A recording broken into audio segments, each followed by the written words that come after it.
Assalamualaikum dan salam sejahtera.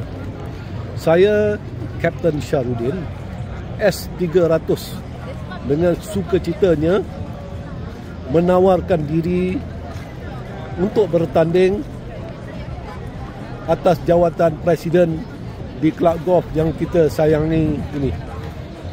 Saya percaya dengan pengalaman saya di dalam industri golf, sama ada sebagai bekas pengurus kelab Royal Palm Springs Golf Club, pengurus besar kelab golf perkhidmatan awam, dan lain-lain pos yang saya berkhidmat selama ini, termasuk di Malaysian Golf Association,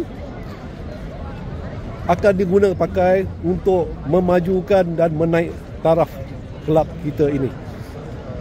Kelab ini adalah sebuah kelab golf diraja yang dahulunya 9 lubang dan sekarang telah meningkat menjadi padang golf 18 lubang.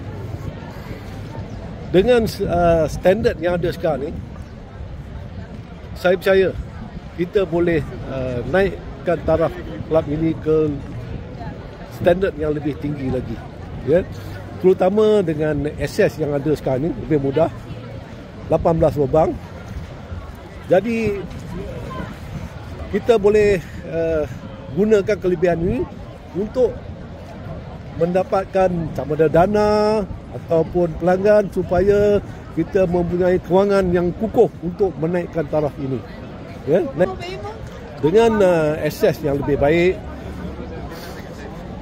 dengan member-membernya yang ramai aktif, ya, saya percaya kelab ini akan dapat dipertingkatkan ke lebih tinggi lagi, ya.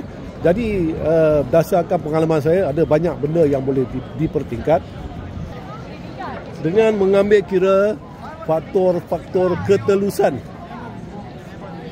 keprihatinan, dan juga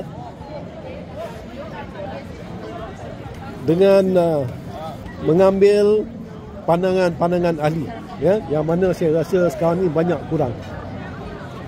Jadi dengan adanya pengalaman saya ini dan dibantu oleh barisan-barisan rakan-rakan yang cukup kukuh, saya percaya kami akan dapat memajukan kelab ini dengan lebih jayanya.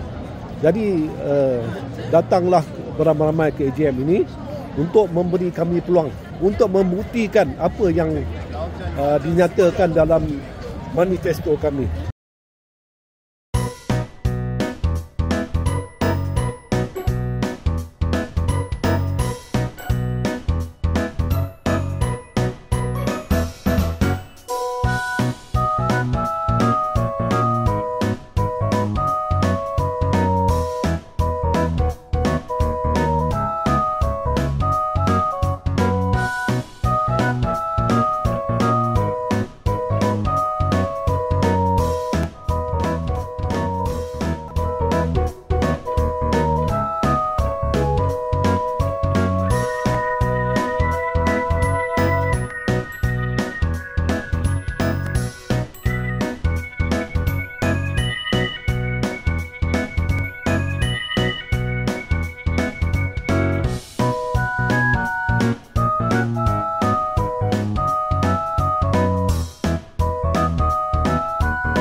Saya ingin menambah di sini cadangan-cadangan ataupun peningkatan-peningkatan yang akan dilakukan akan dilaksanakan tanpa mengambil keselesaan ahli, ya. Kepentingan ahli akan terus dijaga, sama ada mereka berjalan kaki atau menggunakan bagi.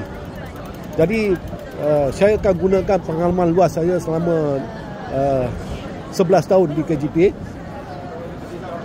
terutama di dalam memelihara kepentingan ahli, ya.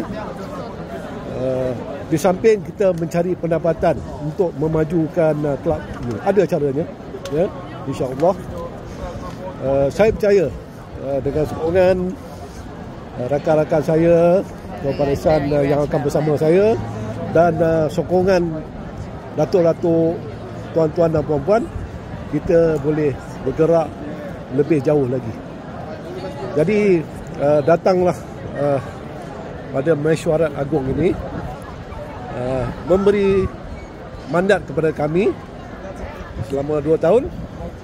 InsyaAllah 2 tahun tersebut akan diberi